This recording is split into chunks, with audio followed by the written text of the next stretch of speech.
मित्रों, इस सम्मानित मंच पर हमारे आदरणीय जिलाध्यक्ष जी पवन भाई मावड़िया जी विराजमान हैं, जिनके नेतृत्व में पूरी पार्टी बड़े संघर्ष से आगे बढ़ रही है और जीत की ओर अग्रसर है।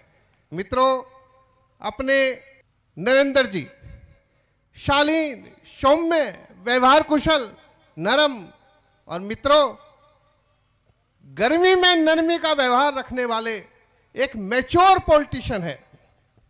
इनको पता रहता है किसकी आंख में क्या कहानी चल रही है। यह मैंने इनसे सीखा है यहाँ के, और कब किस मौके पे क्या बात करनी चाहिए। हर आदमी को सम्मान देना इनका पहला परम कर्तव्य मैंने सीखा है कि हर व्यक्ति का सम्मान ये देते हैं। बोलो, देते हैं नहीं देते? गांव में हर व्यक्ति को, चाहे छोटा हो चाहे बड़ा हो, किसी जात का हो किसी बिरादरी का हो, सबको सम्मान देते हैं। मित्रों, ऐसा व्यक्तित्व है जिसने देश की पार्लियामेंट में आप सबकी आवाज उठाकर आप सबको आगे बढ़ाने का प्रयास किया। ऐसे हमारे नरेंद्र जी, मित्रों, हमारी जिला पंचायत अध्यक्ष यहाँ पे विराजमान हैं, उनके साथ ही जितने यहाँ सरपंच और पंच हैं, हमारे महंत और हमारे आशीर्वाद देने वाले गुरु, और मित्रों हमारे बीच में ही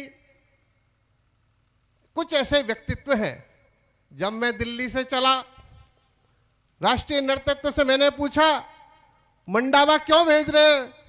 उन्होंने कहा, रुहेला जी, जीत तो मंडावा रहे हैं, लेकिन आपको जीत का अंतर बढ़ाने के लिए भेज रहे हैं। आपको 20 से नहीं, 30 से नहीं, 30,000 वोटों से ज्यादा की जीत दिलाने के लिए भेज रहे हैं।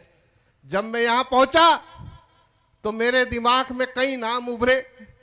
राजनीतिक समीकरण में गोटियां फिट करी जाती हैं, अनेकों बातें दिमाग में सुनी, लेकिन आप मंच पे देख लीजिए, भारतीय जनता पार्टी के कमल की पंखुड़ी कभी कमल से दूर नहीं जा सकती।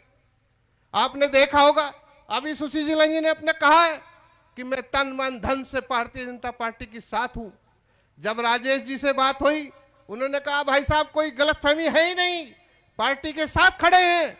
और जब गिरधारी भाई से बात हुई तो बड़े जोश से आपने अपने घर पे कार्यक्रम किया, हजारों की संख्या में लोग थे, बुलाकर नरेंद्र जी का स्वागत किया। और मित्रों, हमारे बीच में हमारे एक ऐसे साथी जिनको पूरा मंडवा विधानसभा अपना लाडला कहती है, हमारे प्यारे लाल जी। बताइए प्यारे लाल जी, आपके बीच में काम कर रहे हैं नहीं कर रहे हैं? दिल से लगे हैं नहीं लगे हैं?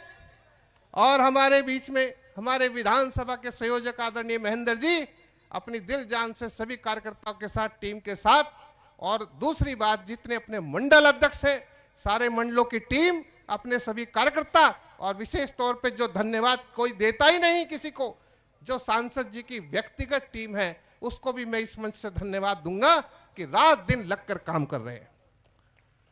हमारे विपक्षी क्या कहते हैं? साहब इनमें तो फूट पड़ी है। कहां फूट पड़ी है? कहां दिख रही है फूट? हम पूरी ताकत से इस चुनाव को जीतने के लिए 30,000 की लीड से आगे बढ़ रहे हैं। बोलो, बढ़ रहे हैं नहीं बढ़ रहे हैं? मित्रों, मैं बताना चाहता हूं, जब कुछ दिन पहले कोरोना हुआ, जो लाडली को हम डोली में बिठाकर आंसू बाप के निकल जाते हैं, मित्रों उस लाडली को कोरोना के अंदर हाथ नहीं लगाया, उसको डॉक्टर ले जाने लगा तो मां रो पड़ी, बाप रो पड़ा, घर के परिवार के रो पड़े, मेरी बेटी जा रही है। मित्रों, उस बेटी को वैक्सीन से बचाने का काम देश के प्रधानमंत्री ने किया नहीं किया? बताइए, किया नहीं किया?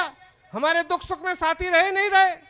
मित्रों, जब हमारे देश के अंदर कोरोना था, गरीब आदमी हम सब अनाज से प्रताड़ित थे, खाना मिल नहीं रहा था, हम सब कार्यकर्ताओं ने, भारतीय जनता पार्टी के कार्यकर्ताओं ने मिलकर देश के कोने कोने में देश के प्रधानमंत्री जी के नेतृत्व में घर घर पहुंचकर खाने की व्यवस्था में सहयोग किया नहीं किया? बोलो, किया नहीं किया? मित्रों, जल संचय मिशन के अंतर्गत हर देश के कोने में पानी पहुंचाने का काम, विशेष तौर पर राजस्थान के अंदर यह काम करने का संकल्प यदि किसी ने लिया है तो भारतीय जनता पार्टी के कार्यकर्ताओं ने लिया है और भारतीय जनता पार्टी की सरकारों ने लिया है। आपको पता है, जब कोई योजना आती है उसका 75% हिस्सा केंद्र सरकार देती है। अगर 500 करोड़ लगेंगे तो 350-400 करोड़ रुपए केंद्र सरकार देगी। उसका 15%, 20% हिस्सा राज्य सरकार देती है। और इन लोगों ने क्या किया, जो केंद्र की अच्छी योजनाएं थी उनमें अपना 10% हिस्सा नहीं दिया, कहा साहब पैसे नहीं है, और 400 करोड़ रुपए लेने से ना कर दी। और योजना अगर भेजी भी तो उस योजना को यहां चलाई नहीं। गरीबों के साथ रह के गरीबों के दुख दर्द से जुड़ने का काम इन लोगों ने नहीं किया मित्रों। और उसी का परिणाम है कि राजस्थान के अंदर आज महिलाओं के साथ अत्याचार हो रहे हैं। पूरे देश के अंदर बताइए कहां इतने अत्याचार हो रहे हैं। आज अभी प्यारेलाल जी बता रहे थे कि 2 रुपए किलो गोबर की बात आजकल मुख्यमंत्री करते फिर रहे हैं। इससे पहले किसान की कहीं सुध नहीं आई, ना किसान की बीज की सुध है, ना किसान के इलाज की सुध है, ना नागरिकों को देखने की जरूरत है। मित्रों, इस प्रकार से पूरे प्रदेश का सत्यानाश कर दिया। आज ये पूरा प्रदेश की वित्तीय हालत ऐसी है कि कोई भी योजना इसमें नहीं चल सकती। जब मैं समझता हूं घनश्याम तिवारी जी के नेतृत्व में हम सब लोग आगे बढ़ रहे हैं, और जब सरकार वहां बनेगी तो आप देखना पहला कारण यही होगा कि इसका वित्तीय प्रबंधन किस प्रकार से किया जाए।